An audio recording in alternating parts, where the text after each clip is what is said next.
Hi, welcome to one more episode of Zindagi Ka Safar. And when you are on a movement or journey of life, many times you pass through different places. Yeah, and one place where I have gone quite often is Singapore. And what you see at the background is the Singapore airport, which is there. Now, what always, whenever I pass through Singapore, I always remember.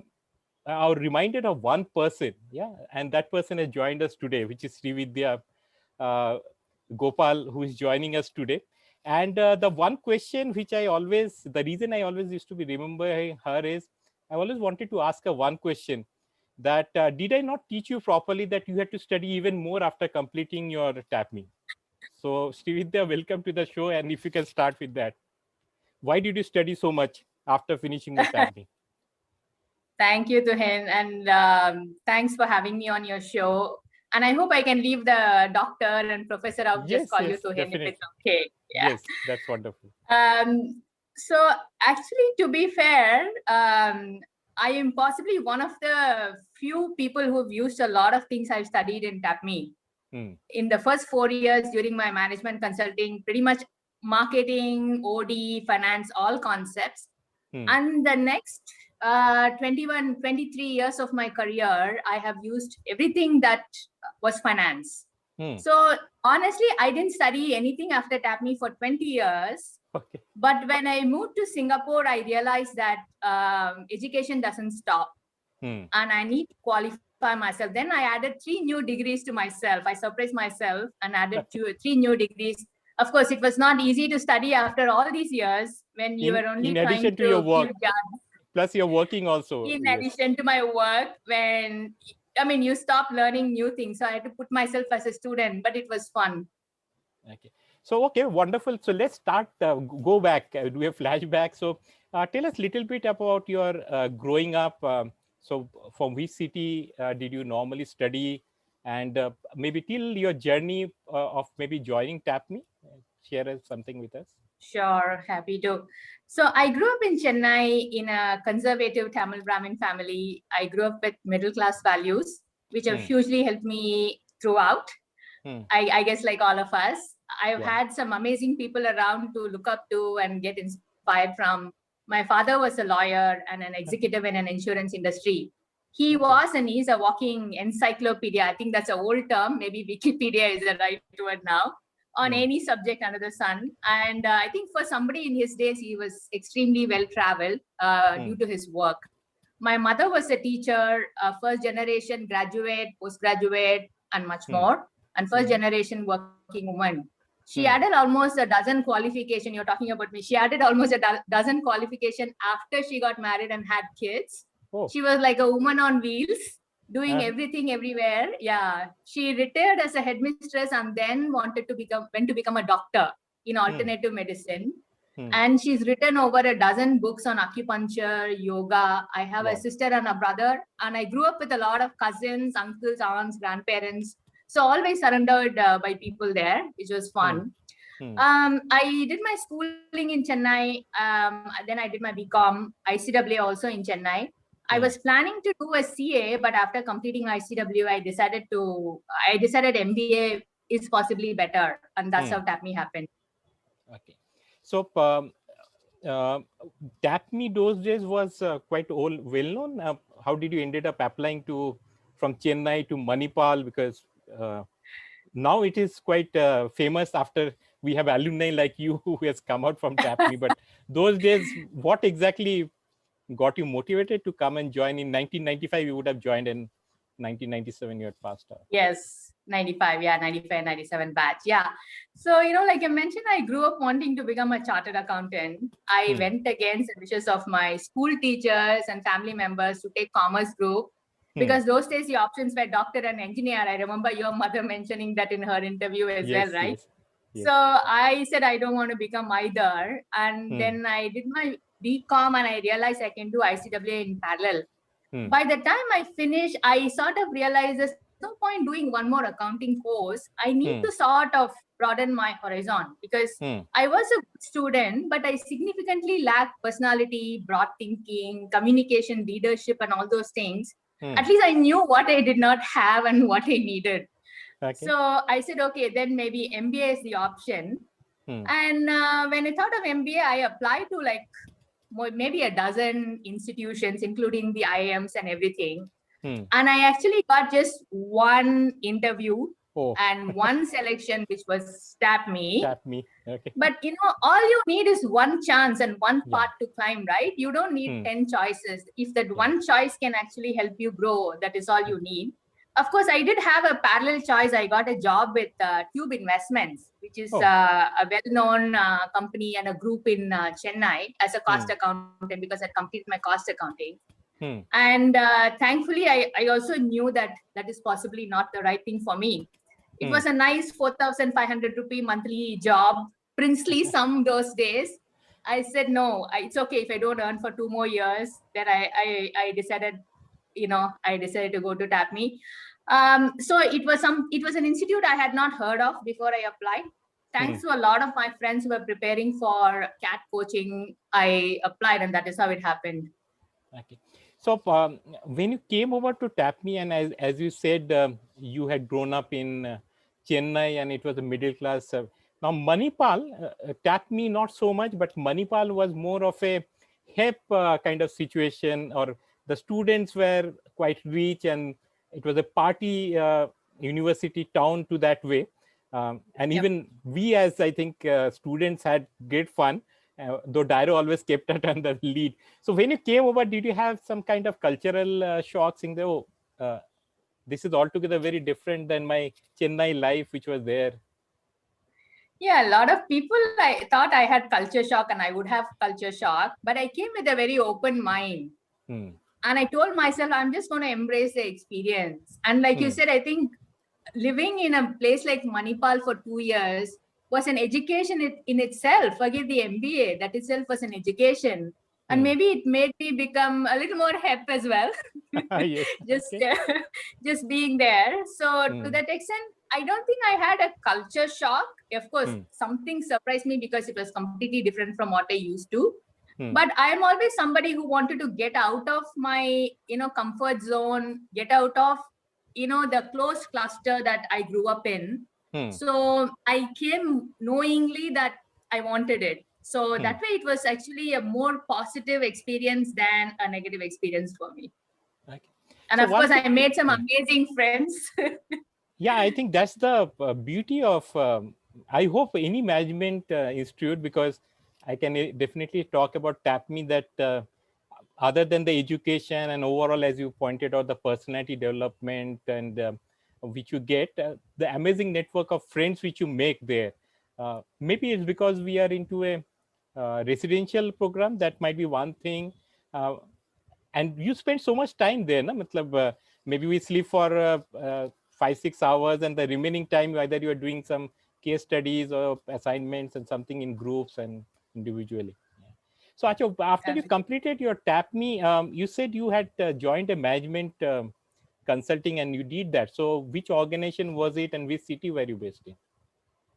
So I was lucky enough to be placed through campus placements with AF Ferguson, which was at that time a leading consulting firm. And AFF later became a part of Deloitte Consulting. I spent 4 years with them, where as I said, I could put into application a lot of the management theories I learned, and also travel quite a bit within India on projects.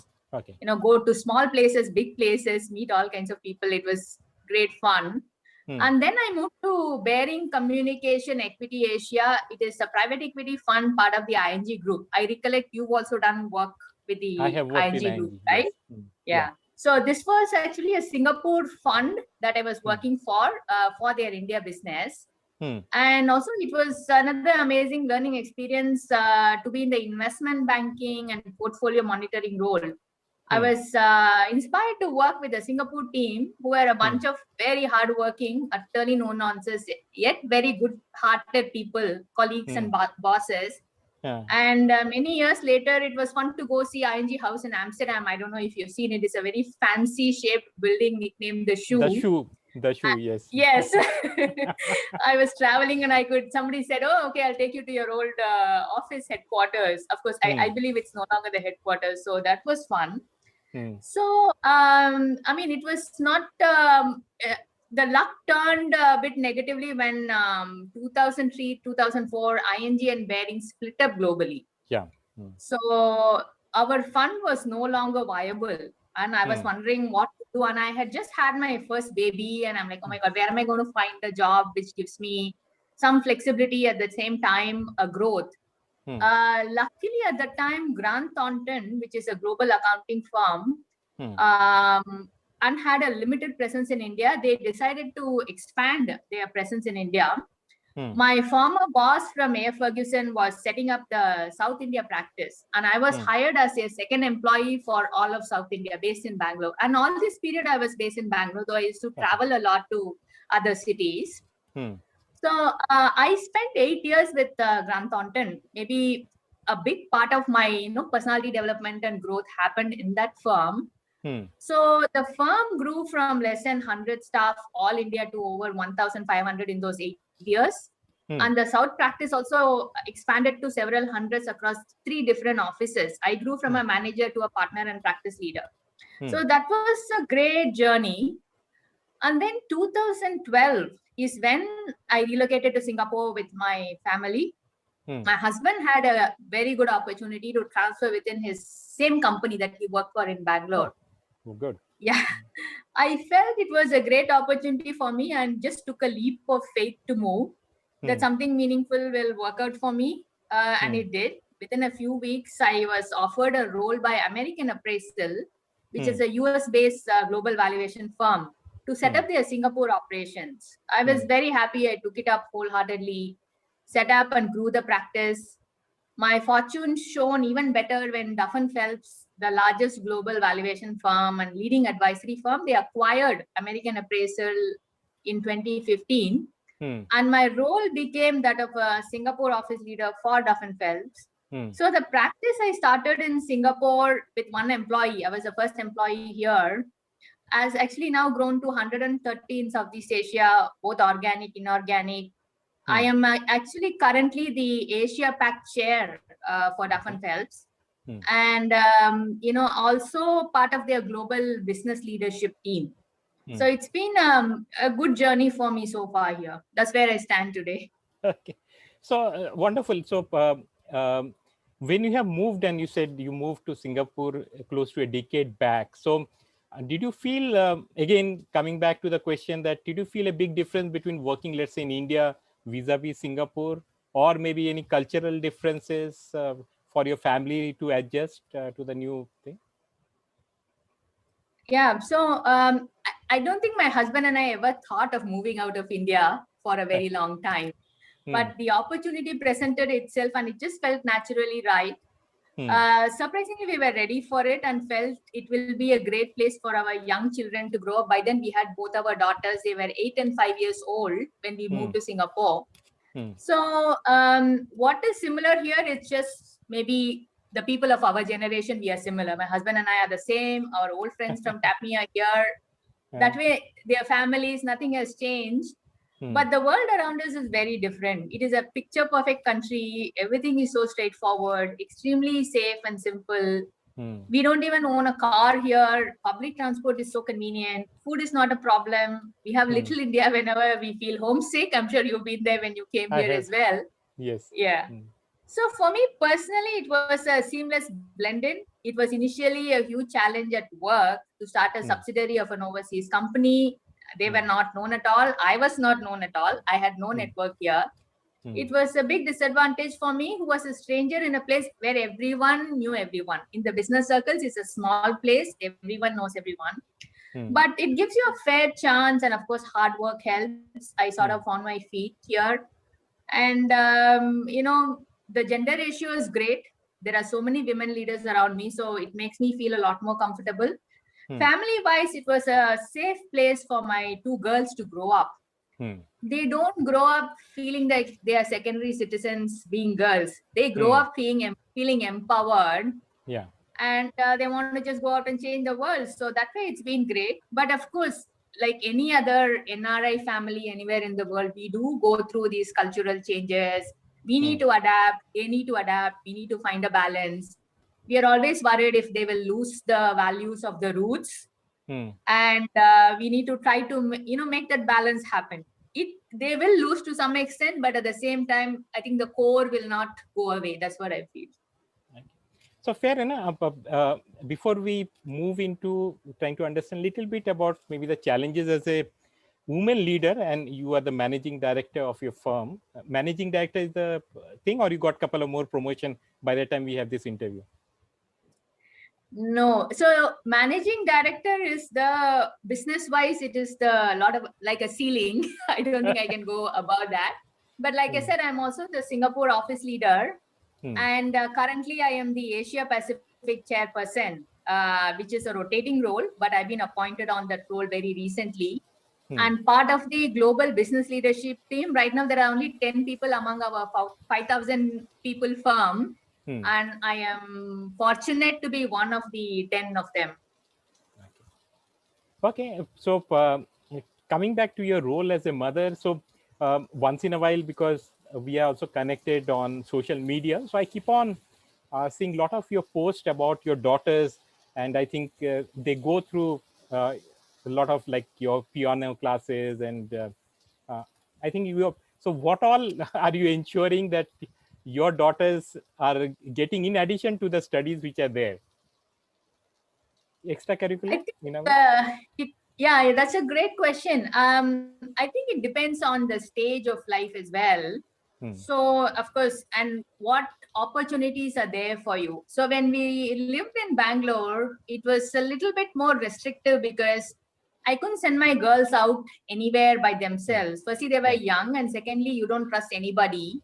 Unless we could take them, sometimes you don't even know if you can send them with your driver, right? So how much you can trust. So it was always around when we were available, or always within our community group if there was something.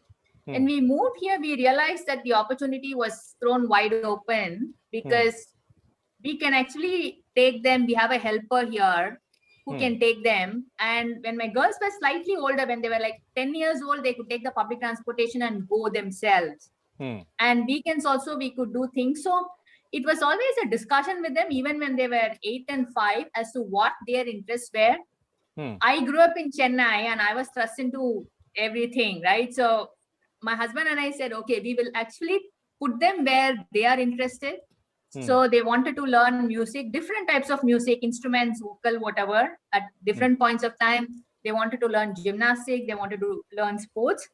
And the difference we could see was whenever they wanted to do something, the commitment is extremely strong. Definitely. There was a time when my older daughter used to go to a gymnastics place after school, and she had to take 2 buses and a train to get there. And it was a 1 hour journey from here. And Singapore is a small place. Even for Singapore, it was very far. And she used to come back home super tired and literally like dead for the day. And she still wanted to make it. That was the commitment that they showed when they wanted to do something. And at some point of time, they said, okay, now we want to focus on studies. Now they are both slightly older. My older daughter will be going to university soon. In a couple of months, she will be possibly going to UK for her undergrad. And my younger one is grade 10. So now it's all about the things that they learn in school. They don't do much of extracurricular. But yes, we could offer them that opportunity, which was possible here. Okay, that's great. So again, let's move back to your earlier role. So as a woman leader, so what might have been the challenges as a lady to try to balance your home along with your work, which is there? It's my favorite question. Thanks for asking. Okay. So, in my initial years, several years of working, strong women leaders, I was working in India, as you know, for 15 years. Strong women leaders were seen as aggressive, overpowering. They want to actually overpower men and ruthless, while actually they were only trying to assert themselves and be their business. It was just the way they were judged. And there were a lot of educated women in my generation. Definitely they were, but it was hard for them to rise above a certain level due to either social expectation, family expectation, or work expectation. I was possibly one of the few who actually made it to a vice president and later a partner in my firm in India, having to lead clients, having to lead projects, having to lead teams. I was often judged for being a woman, small build, young face, even after 2 kids. It was a significant disadvantage at making a first impression due to all these factors. Sometimes every time I go to a client for a new client for a meeting, it was like giving an exam paper. I had to prepare so much. What can I say that will take the attention away from me and the fact I'm a woman to make them think, okay, this person knows what she's talking about, right? So okay, over time, of course, my work spoke for itself, and then I did win them over. But then you don't have to do it initial days, right? So another challenge was, of course, being a working mother who chose to be a career woman as well. I have an amazing husband. He backed me up, and he still backs me up for everything, and he's my pillar of support. So whenever I used to travel, he used to take care of the kids, but it was still very tough with young kids. And it was not generally accepted to my clients that as a woman leader or a woman partner, I cannot travel at a day's notice. They expect me to, oh, can you come to Mumbai tomorrow? Can you come to Delhi tomorrow? One phone call. And my male partners could, my male counterparts could do it, and I could not do it. And also the male counterparts always used to use their frequency of travel as a benchmark of how hard they worked and their own success. And they used to compare that to women and say, oh, you guys can't travel at short notice, and you guys are not giving enough to your work. I mean, it was not very overtly said, but what is subtly said and joked about is sometimes more painful than being overtly told that, right? So anyway, I overcame this challenge and I sort of changed my mindset. I said, okay, this is my constraint. I have my conviction. I have to follow my own path as to how I can add value to the company, my clients. And I need to demand my flexibility and growth opportunities. What these people think about me doesn't really matter. Anyway, so these issues about being a career woman or being judged for just being a woman, it did not pull me down. It made me irritated at times, but it never pulled me down. I used to feel highly positive that I was getting an opportunity that only a few got. And I took it as a positive challenge to succeed. I was also thankful that I could get where I got from my simple background, humble beginnings, and in spite of being a woman. But my outlook significantly changed when I started traveling to other countries, and more when I started living in Singapore. It should not be, something where I feel grateful that I have grown because I'm a woman. It should be something where every woman in our country should be given an equal opportunity to succeed and should not have to fight for it and face judgment every day. But of course, here in Singapore, it's very different. Not just Singapore, I cover Southeast Asia region. So even in some of the developing countries or the, not so frontier, not so mature markets in Southeast Asia, the women lead from the front in every aspects of life and work. So that way, for me, it's a lot more inspiring, and I'm thankful no more to be facing exams at every meeting finally after all these years. So somewhere, do you also try to, somewhere in between your initial talk, if it's the first time, say that, oh, in my 24 years of experience, this is what I have? Because as you rightly pointed out, you still will pass for a MBA student saying that, okay, maybe they have, we were supposed to get a senior person. This looks to be a management trainee who has been sent. So do you try to do that, saying that, because you can't say, boss, I have so much of experience. So somewhere in the talk, do you put it in saying that, oh, in my so vast experience of 20 years or 2 decades or whatever? Yeah. I used to do that all my life, working life in India, especially. I go to a client, I will find some angle that, oh, I have 2 children, and something you bring in the conversation. And then I will always wear a sari for these meetings so that I look older, because at that generation, it's only the senior people who wore a sari. Most of the younger people did not. I mean, they used to wear Western clothes. So I had to do those kind of things which I shouldn't have done. Now it's okay. Now Singapore, you see, most women look like me or even younger at my age, right? You can't really tell. So they just accept me. Great. Okay. So one, question with this. I think one of the things, definitely, I think trying to stay young is about good food. Yeah. But I think you people also, and I keep on seeing that, oh, today I did 5 kilometers cycling, or I did 10 kilometers of run and that kind of stuff. So were you able to do something like this in a place like Bangalore, or only when you have moved to Singapore, and maybe in recent years you have been able to do it on a regular basis? Get time for physical exercise or activities? Yeah, actually, I was not very regular with exercise in Bangalore.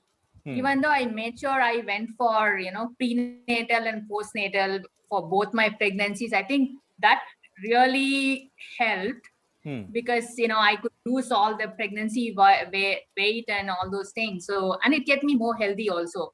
But after coming here, I think after I crossed 40, that's when I realized, oh my God, I can't sustain the same lifestyle I did. And I was lucky that I looked like this even without exercise, but that is changing, right? My metabolism is changing and all. And I see a lot of my TAPME batchmates running full marathon and all that. That sort of inspired me. And I said, okay, we are in Singapore. I can do, everybody's running all the time. And people here, even lunchtime, they do go for a run in the CBD area, come back, take a shower, come to office to work, that kind of stuff.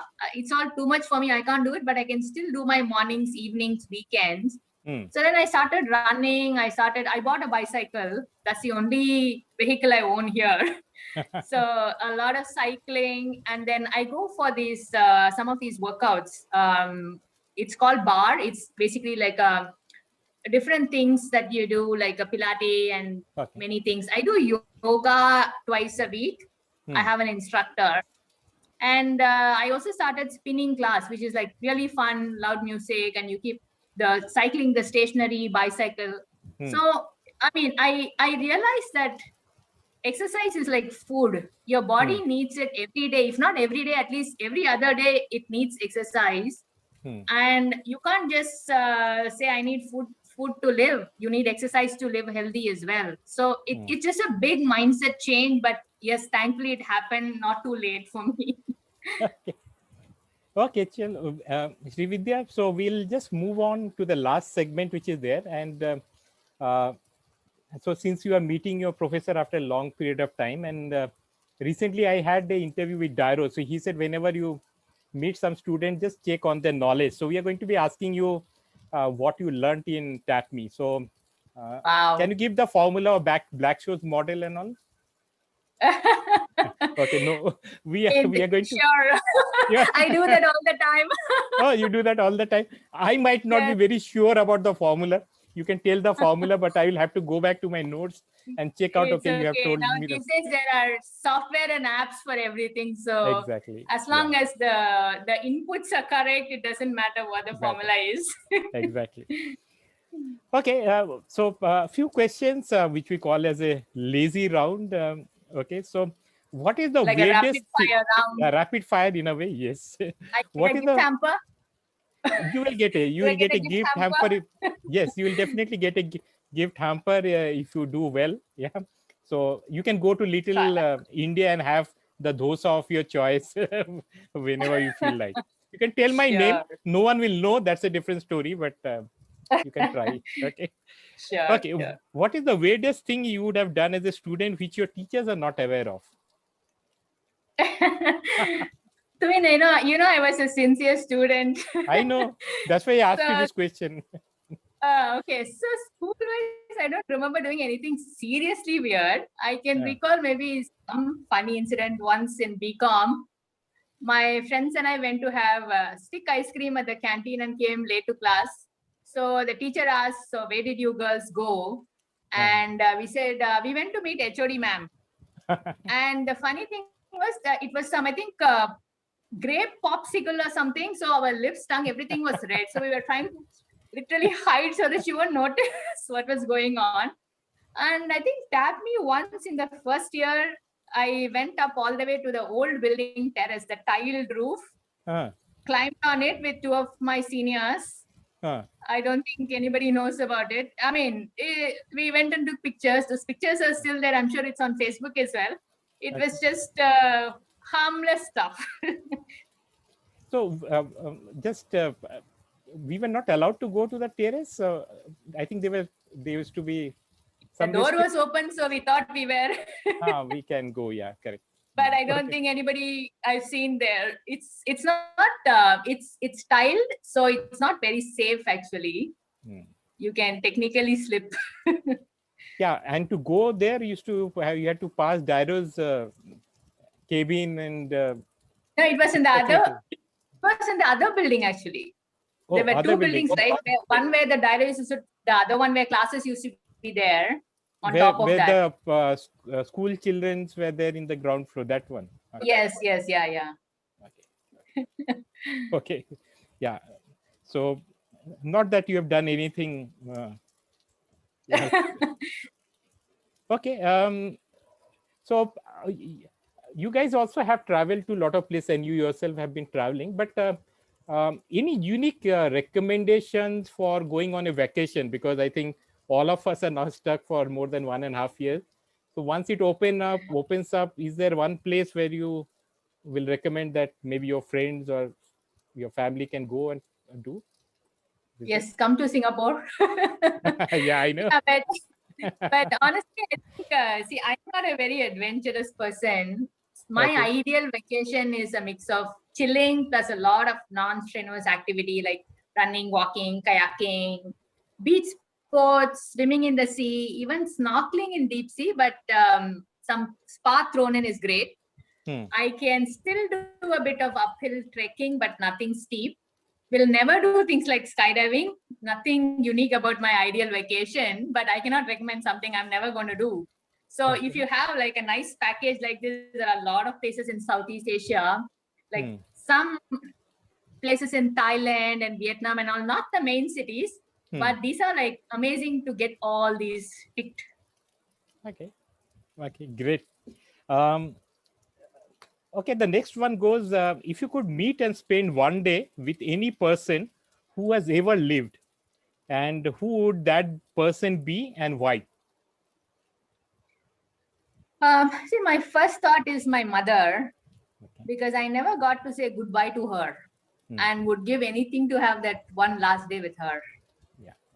Other than that, I'm not much into celebrity worships. While I admire many people for many reasons, I think one regret I have is that I never attended a Michael Jackson concert. Okay. Now I've missed the bus already.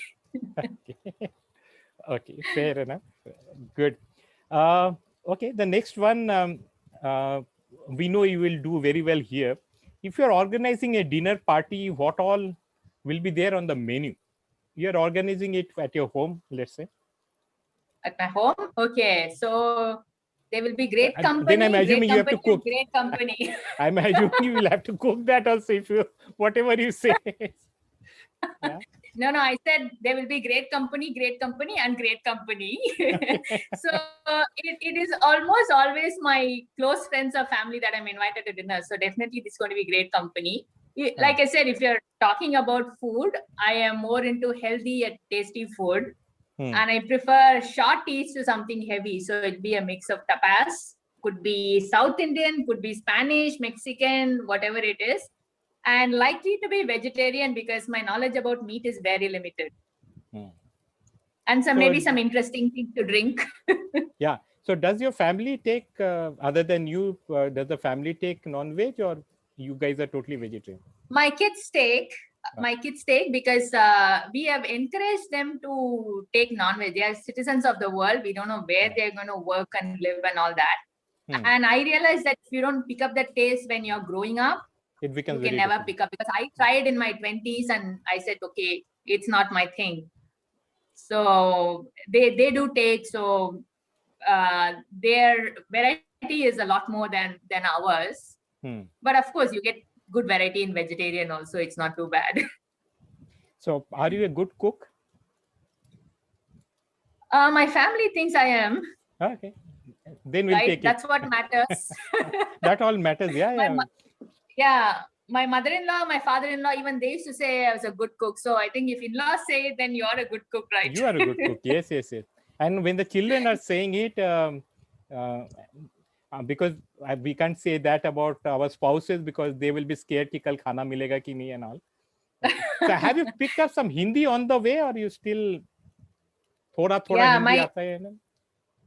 No, my Hindi was significantly improved when I used to work for Grant Thornton and A. Ferguson also, because I used to travel a lot to Mumbai. I used to spend days, initially months, and then much later like days in Mumbai, Delhi, and other places. So anywhere you go, even Hyderabad, if you go, anywhere you go, Hindi is well spoken. So at least my fluency in spoken Hindi became very good. Even if you don't have to speak to your colleagues because everybody speaks English, you still need to speak to a lot of other people, your office boy, your driver, and somebody in the airport, everybody. So my fluency became a lot better. But Singapore is more Tamil than Hindi, right? So I sort of lost the fluency here. There's nobody here to talk to, but I'm sure I can pick it up because I studied Hindi in school. So I can read Hindi. That is not a problem. It's just a freaking speaking fluency, which was a question mark earlier, and now a question mark again. Yeah. Because I have lived in Nagpur, Maharashtra, where Hindi is spoken quite a lot. But after staying in Bangalore for 20 years, when couple of times I've been trying to do an interview in Hindi with some of my friends because that's what we talk. I really struggle for that word and all, and some English will come in and that kind of bit which is there. So yeah, Bangalore is very cosmopolitan, right? You can get away with English. Hindi. Yes, English, yeah, Hindi. You can go with Hindi, you can go with Tamil. I picked up some Kannada, but not as good as it should have been. Okay. So before we end this podcast, we had a wonderful 40 minutes which we have spoken. Coming back to, you said you were in Chennai and you were being put into a lot of extracurricular. So one of the assumption is you learned Carnatic music. Is that correct? Yes, please don't ask me to sing. That was the next one. Yes, I did learn Carnatic music, vocal, veena. I learned Bharatanatyam. I don't remember what else I learned. I learned Kathak. A lot of things. Kathak, no. Kathak was not so popular. Bharatanatyam was more popular. So do you get a chance to, like okay, we'll not, yeah, I know, yes. I remember, I think maybe in some culturals and all, you had performed Bharatanatyam. I don't remember as a solo. I played the veena. I played the veena for one culturals in Tapmi. Yeah, maybe I did something. I did some dance also, not Bharatanatyam, some other dance. I think. Yeah. I remember wearing some costumes. And none of us understood what dance form it was. We assume it is Bharatanatyam. Okay, but are you still able to continue with some of these, specifically, let's say, veena you said you used to play. Do you still get a time to play it? Or? No, I actually gave up veena long back. I don't even have a veena. I'm not so interested. And actually for the several years during my working in India, having kids, travel and all, I really didn't have time for a hobby. But once I went for some kind of a business transformation workshop, and I came out of it and said, oh my God, I need to do something with my life other than working and just running morning to evening, doing chores at home and looking after kids and all. Then I went for ballroom dancing classes. Oh, lovely. I was already, in my mid 30s. And then I decided I'm gonna do it. And there also I was possibly taken as somebody who is like very young, because people who came were people who had just started working. And I was the only one with kids and all. And then I learned salsa, I learned jive, I learned cha-cha-cha, bachata, like a whole range of dances. And I also performed in some of those, concerts that, the teacher used to organize in Bangalore. Yeah, so I continued that for like 2-3 years. It was super fun. The classes were on Saturdays and Sundays because other days I didn't have any time. And my husband was like, yeah, you just go do whatever you want to look after the kids. But of course, after coming to Singapore, that also changed. Yeah. Right. So because I tried to find some classes, nothing was, to my liking. Hmm. So that sort of stopped, but maybe I can still do some cha-cha-cha and salsa. If I watch some videos, I can still do it. If I have good company, I can. So Good I think, partner, yeah, you have good partner, and definitely I think, as you said, company will be there. And so I think we'll have to leave that for another thing, because we can't ask you to do the cha-cha-cha on the thing. And yeah. So I think we'll have to figure out about that Zindagi Ka Safar at a later point. One last thing before we end. So any thoughts about finally where you guys will be settling? Will it be Singapore? Will you be able to get a residency, or you'll have to be coming back to India? We are very open about it. I think ultimately my husband and I might possibly retire in India. So that's the way we are looking at it. We will be back home at some point of time. It also depends on where our children want to be, where they go, where they work, where they settle. But our retirement plan currently is possibly Bangalore. Lovely. Yeah. Welcome back. At least the weather is fine. Can't say much about the traffic and we love other Bangalore. challenges which is there. Yeah. So if you don't have to travel much, weather-wise, I think it's a nice city to live in. So you can definitely look that as an option.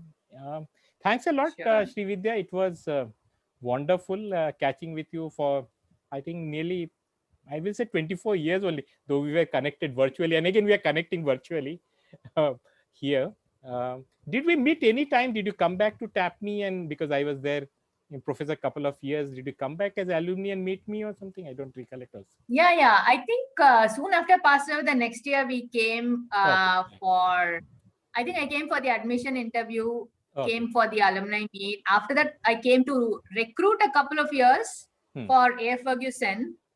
I don't know, maybe by then you had moved out. I might have moved out. But you're right. I think I remember a lot about you through Facebook.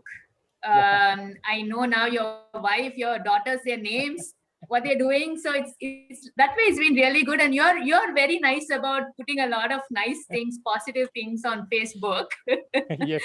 So yeah, I think that way I feel I know you a lot better. And now thanks to the interview you had with your mother, I think I know you a bit more. Bit more, yeah. Okay, good. Thanks a lot and wish you all the best, and God bless you, Srividya. Thank you so much for having me, Tuhin, and all the best to you as well. And continue this great work. Definitely. Okay, bye then. Bye.